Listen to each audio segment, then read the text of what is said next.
Harold Bell has cemented his legacy as a pioneer in sports journalism and now partners with Punching Bag Skunk Boxing Media to bring the world awesome boxing gems. Subscribe now to Punching Bag Skunk Boxing to stay updated on the latest episodes and gain exclusive access to never-seen-before footage. Join the conversation. Welcome to the show, Punching Bag Skunk YouTube channel. We're right now. I'm gonna open up with Harold, Tim. We're gonna come back to you in a little bit later, but we got the topic of the show is Ali's brother, Rockman. So both of you gentlemen know Rockman, have dealt with Rockman. You guys know all the things that a lot of people don't know. So we want to just explain to the fans out here a little bit about his story. Harold, where did you actually meet Rockman, and how did that come about? Well, I met Rockman in 1972 in Cleveland, Ohio, when they were Muhammad Ali was putting on a boxing exhibition for Children's Hospital. I had met Ali 5 years earlier on the campus of Howard University when he was taking a tour of colleges around the country, talking about why he was not going to Vietnam to fight people who had never done anything to him. So it was 5 years later that I hear friends of mine at Billy Edwards' gym in Washington, D.C. talking about driving to Cleveland for a boxing exhibition. One of them was J.D. Bethea, a sports columnist for the Washington Star newspaper, and the other was attorney Harry Barnett. So I asked them, could I ride with them? They said, yeah, come on.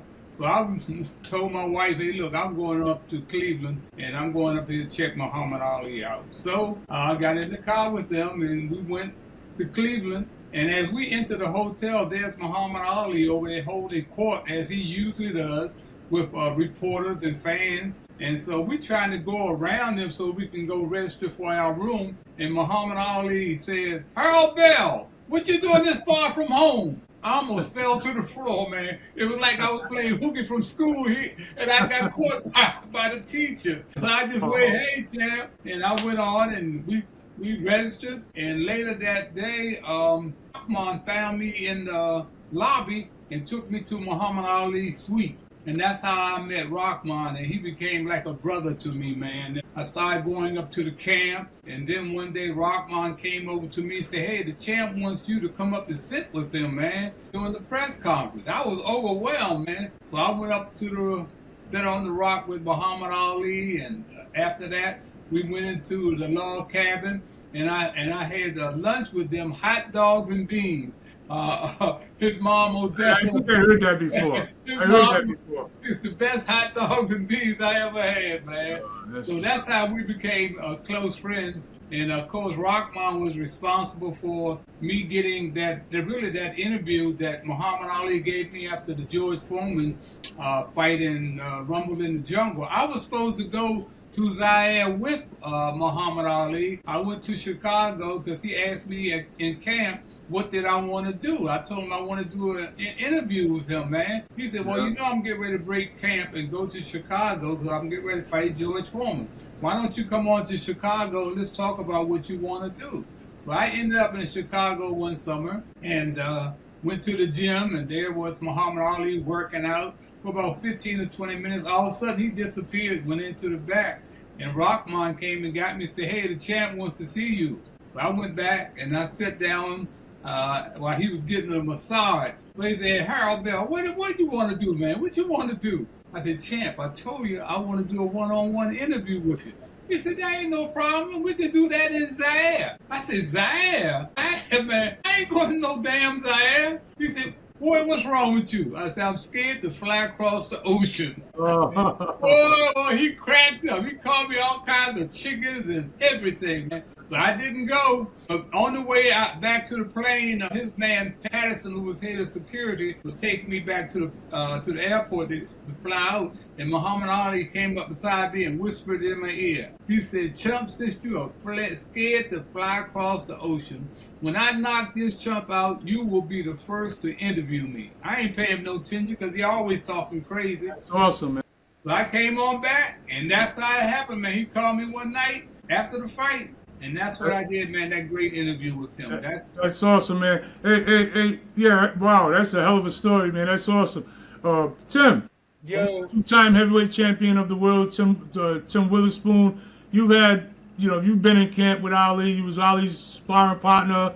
What was because the reason why we want to talk about Rahman is that everyone knows that Ali loved Rahman. That was his brother. yes, He loved him. yes. And the way our Rahman ended up, indigent with no money and the estate, they never seen none of the money from the estate. And we know that Ali probably wouldn't have wanted that for his little brother. When they sold the estate for $80 million, he didn't see that money. He died in a nursing home. These are the things I think that Ali wouldn't have been. You being in close proximity with Muhammad Ali, what do you think about that whole situation of his brother, and how did you meet him yourself? Okay, well, I was sparring. I was training for a fight when I was up. This was when I first met Muhammad Ali. I was up at Dare Lake training for a fight earlier in my career. Then at that time, Muhammad was getting ready to fight Larry Holmes. Yeah. So everybody just training, working out, and all of a sudden this limo pulls up at the top of the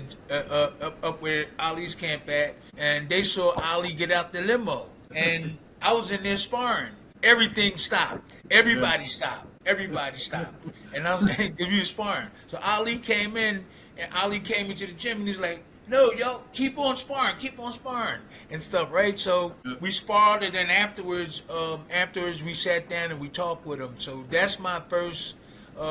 That's like my first interaction with Muhammad Ali.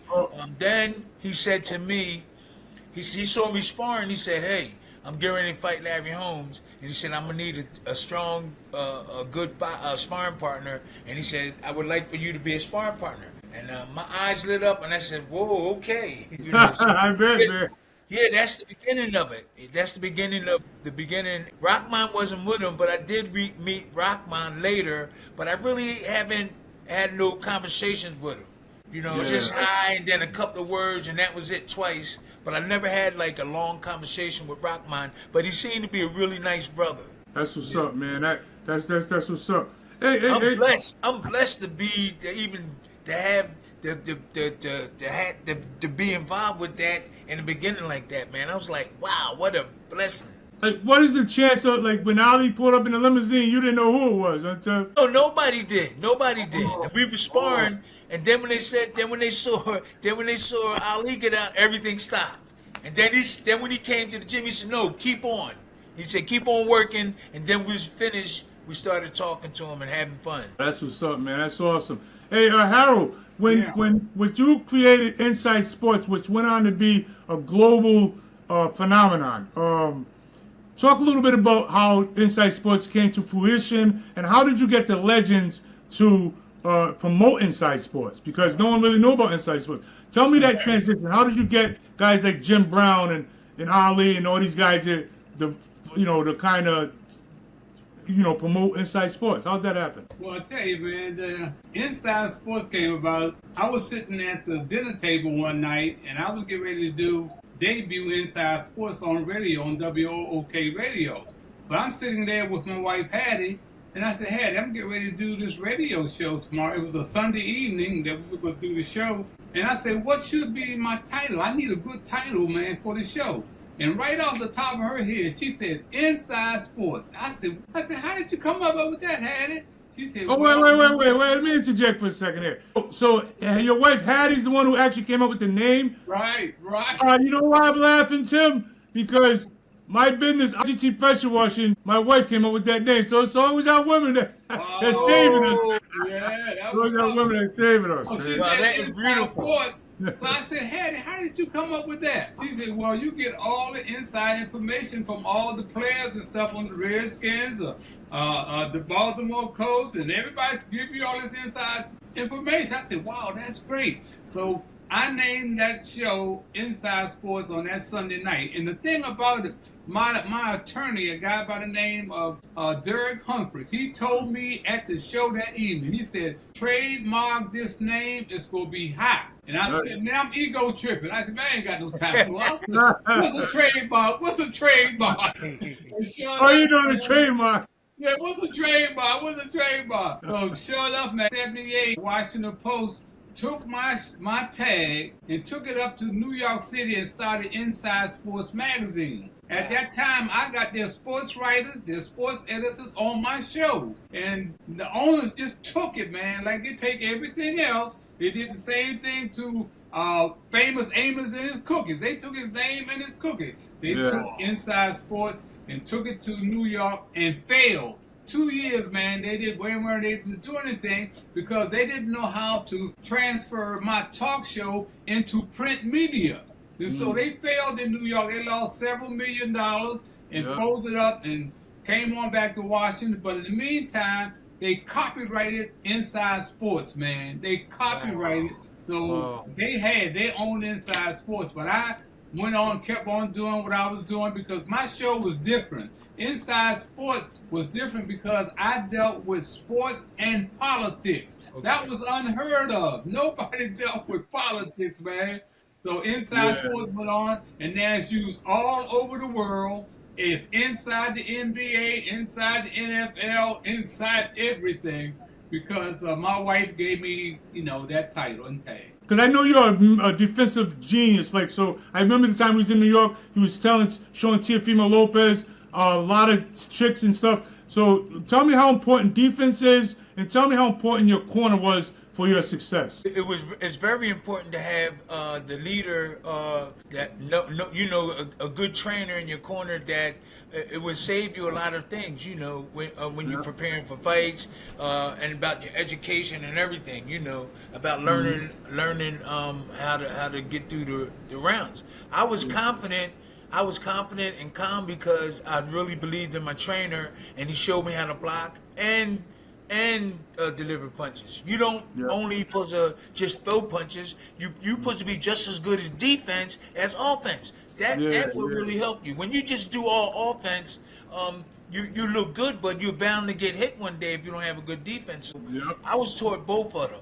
And I relaxed all the time because I knew all I had to do was sit back and catch it. Like the old timers, the young guys, they throw multiple punches, and they don't have time for defense. There's a lot of teachers out there not teaching a lot of defense along with that offense. So my trainer taught me both. And a lot of times I got in the ring, kind of like ignored the defense because I knew that my hands were supposed to be here. I knew that I'm supposed to keep my hands up. I knew I was supposed to be there, so I felt real comfortable, and sometimes I did get hit. Not too many times, though, because I remember the fight with you and Larry Holmes, and I remember I seen you in one of your podcasts. We took his jab away. That's what I was getting ready to say. I read somewhere where you guys actually trained specifically to nullify his jab, and he couldn't really land that jab on you during the whole fight. Real quick, let me ask you about the mental state, because I'm a big thing about mental state in boxing. Like, I don't think we pay enough to the state of mind of fighters. What you're going into the fight. When Adrian, if you go to the movie Rocky, when Adrian woke up from the coma, everyone knows Rocky, when she woke up from the coma and she said, Rocky, when? He didn't have no desire to fight until then, but she said, when? And he said, what, when? And then the scene when Mick goes, come on, what are we waiting for? So we're talking about the mental state. That mental state. What makes that fire? Tell the fans, what made Tim Witherspoon the fire? Like I ain't losing to nobody. Was that your frame of mind, or was there another frame? What motivated you, Tim? Well, what motivated me was I had a lot of belief in my trainer. A lot of people talked really high of him, and that gave me a lot of confidence. And then there was a lot of support. Once I got that confidence and support from my teacher, that was the way in. That was the way in. And then the people that supported me, my family, the neighborhood, and other people outside of the neighborhood. That gave me a lot of confidence. But what really gave me the confidence was my trainer teaching me how to block that jab that's coming, or block that left hook that's coming. That gave me the confidence. When I got in that ring, I was like, if this guy hit me, it's my mistake if I let him hit me. So that's what gave me the confidence. I'm sorry. And then when I got in the ring with guys that really, I didn't really keep my hands up. Like in this fight here, you can see me not caring about defense because I wasn't really worried about him. But when I got in there with Ray Mercer and guys and other really good guys, I had to slow down and relax and catch a shot, blam, and deliver punches. So I see. Hey, that's what's up, man. That's right inside from the two-time heavyweight champion of the world, Tim Witherspoon, giving you guys some inside knowledge. Harold, you being a world-renowned journalist, a guy that's sat with presidents. You were at the White House with Nixon. Wow. A guy that's literally Sugar Ray Leonard was like the first guy to actually put Sugar Ray Leonard on television. Like when you talk about your roots, when you talk about the beginning of Harold Bell, like did you study journalism in school? When you was in college, did you study it? Like, give me a little bit of your background about how you started, how you entered journalism. Well, let me tell you something. I was legendary in the community long before I was legendary in sports. I was an all-around athlete in high school and in college. But I became a legend working with youth gangs in Washington, D.C., at-risk children. So when I became a sports personality, I was already ahead of the game. All these young folks that you see with media backgrounds on radio and television today, they never did anything in the community. I was in the community first. So when I got to Inside Sports, man, my show was different because everybody listened to me because they knew me from the community. And I also knew I was an all-around athlete, a legendary athlete on the playground. So when I came into Inside Sports, man, I was different. I was different because, number one, I dealt with what was happening, and I remember who I was and where I came from, and I never forgot that. So when I got into the whole sports thing, George McGinnis was the first one to ever do a promo for Inside Sports. I know Tim know who George McGinnis is. Athletes to do my promos. It started with George McGinnis. And downtown Freddie Brown, Don King, and then Muhammad Ali, and Jim Brown, George Foreman, all of them came on to do visuals for me. I was the first one to ever do that. So that's what happened, why I mentioned George McGinnis. Sunny Hill in Philadelphia. Sunny Hill. And I had Johnny Sample. Who's Sunny Hill? All those people. Sunny Hill kept the basketball going for the youth. Who's Sunny Hill?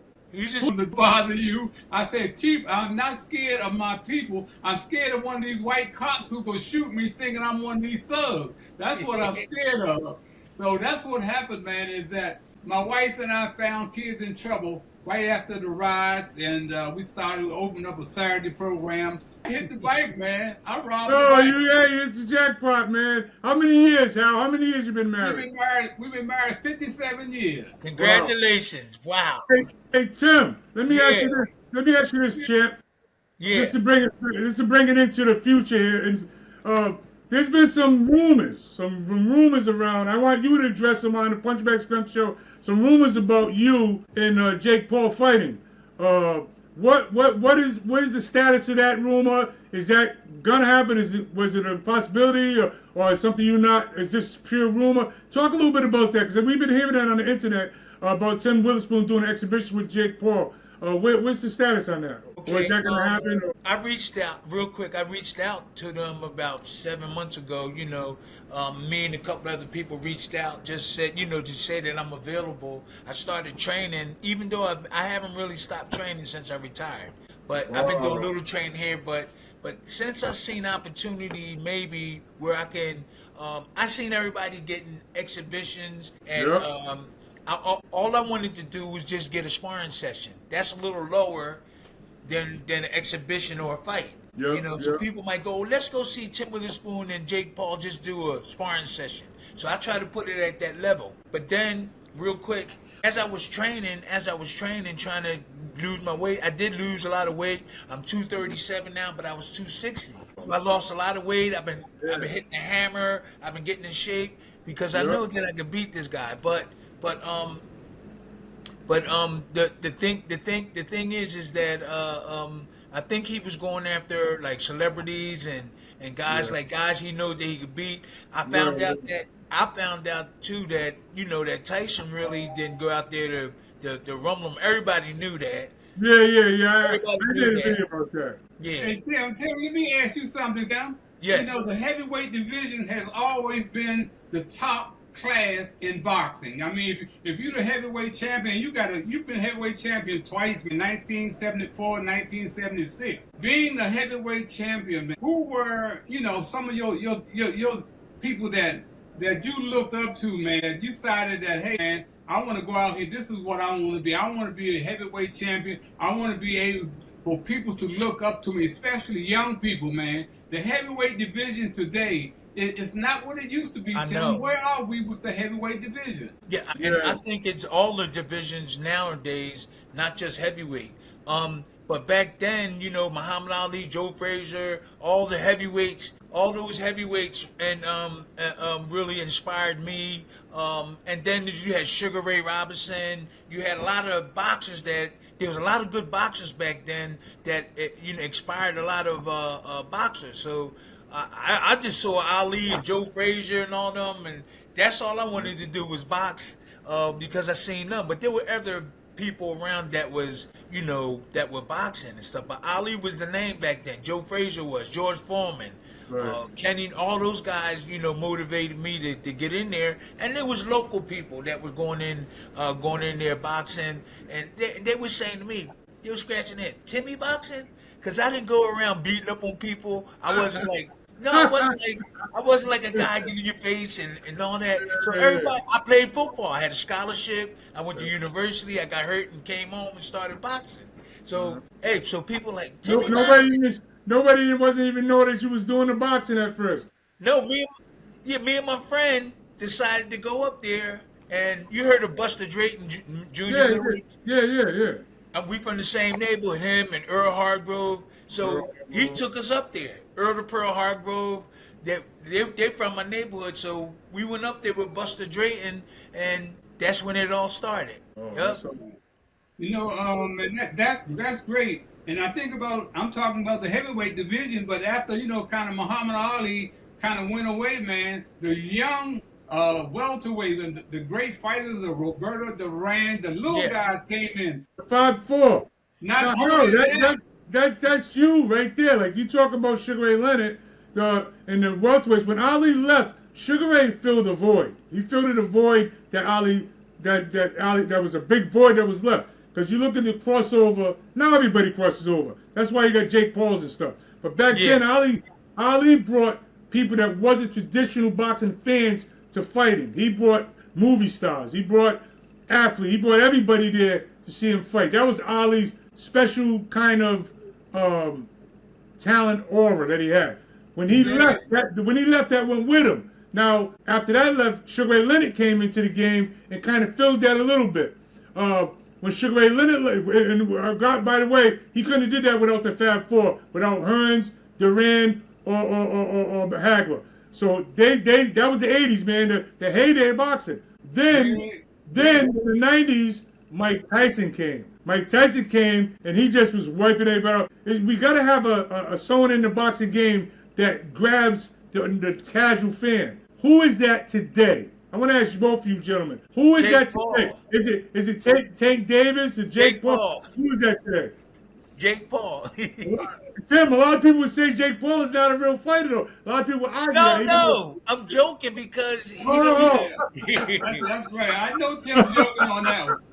See, let me tell you the difference now. Sugar Ray Leonard was the cash cow, man. He was the cash cow of boxing when Muhammad Ali stepped aside. That's right. Yeah. Sugar Ray Leonard got a lot of fights that he didn't win. The guy that they ducked, all of them ducked. Aaron Pryor. Duran. All of them. They ducked the Hawk, man. Yeah. Yeah, I heard that, Hal. I heard that he wouldn't fight Aaron Pryor. I heard that Aaron Pryor went to his camp to spar with him, and he sparred one time, and they kicked him out of the camp. And I was there. I'm the one that took Aaron Pryor under me when he came in. I had to pick him up at the airport, take him to Sugar Ray Leonard's camp. He was there for 3 days, and they called me to Harold. You gotta get Aaron Pryor out of here. He made Sugar Ray look like a punk, man. He made him look like a punk. So I had to go get Aaron Pryor and take him to the airport, and they ducked him, man. That's why Tommy wasn't fighting. He beat Tommy Hearns in the amateurs. Oh, yeah, I seen that fight. So they knew about the Hawk, man. The Hawk was nothing to play with, man. And I'm sorry that he didn't get his just And due. I fought on his last official fight that he had. Was The that last right? fight that I had, I was on the undercard. He Okay. was way past his prime. Actually, I think they said he had like 30% seeing in one of his eyes. It was just it's just a brutal how boxing treats fighters sometimes. You know what I mean? It's Well, brutal. just a lot of real. He started getting hit, but Thank you. he didn't have, Thank- listen, Greg. He didn't have where somebody teach you how to block with your hand. He was you're all saying- natural. Absolutely, I 100% agree with you, Tim. Because I'm saying, when you got guys like Roy Jones who survive on natural talent, this is the reflexes where you could do stuff that other people can't do. Listen, most fighters can't do this to get away from a punch. You have to have, right. you have to have expert, you have to have peripheral vision, anticipation, you have to have natural talent. You can't, Ali can do that. So what happens is when you get older, you gotta. Confidence, Slim did. Yeah, And chopping wood. And chopping wood. Oh, well, listen, guys, we're at 42 minutes. I wanted to do 45. So what I'm gonna do now is I'm just gonna give you guys. And wait till it's over. So That's what's up, man. that's what I'm doing right now. That's what I'm doing. I love everybody. I don't want no trouble, and I want you to start loving everything. Let's fight against that evil that's out there. Yes, sir. Yes, sir. Spread it around, Tim. Spread it around. Yep, everywhere I go. Harold, what do you I'm got? going to school. She said you're going to the doctors, you're going to the hospital. I said, no, I'm gonna take you to school. So she started screaming. That's when I said, okay, let's go. And when I got there, and they got me in there. They rushed me in there. They said, you lucky that you listened to your daughter. Because I said, yeah, my daughter made me come here. I was supposed to take you to school. They said, you lucky because you wouldn't have made it. Wow. That's what they told me. Yeah, that's what they told me. They said I wouldn't have made it if I didn't come. Them bubbles would have went to my heart and blew me up. They said because I had a lot of blood clots in me. So I'm on medicine right now. Well, yeah, look, God bless, man. Listen, I want to just say thank both you guys for coming on the Punching Bag Skunk. Harold from Inside Sports, of course, two-time heavyweight champion of the world, Tim Witherspoon. I want to say thank you guys for sharing. I mean, so much knowledge and wisdom. And look, till next time, man. That's right. Let's do what Tim says and spread the love. You know what I mean? And that's one thing I want to say too before I sign off here is that a lot of times things happen. One thing that my dad used to tell me is that you gotta have power to forgive. A lot of times, if you can't forgive, you're just gonna hold that business. And I don't want to turn this into a sermon, but this is all just take some lessons from the guys right here we got in front of us. Two-time heavyweight champ Tim Witherspoon and the legendary journalist Harold Bell. And of course, your boy Ghetto Greg from Punching Bag Skunk Universe. Hey, peace, guys. Peace. Thank you.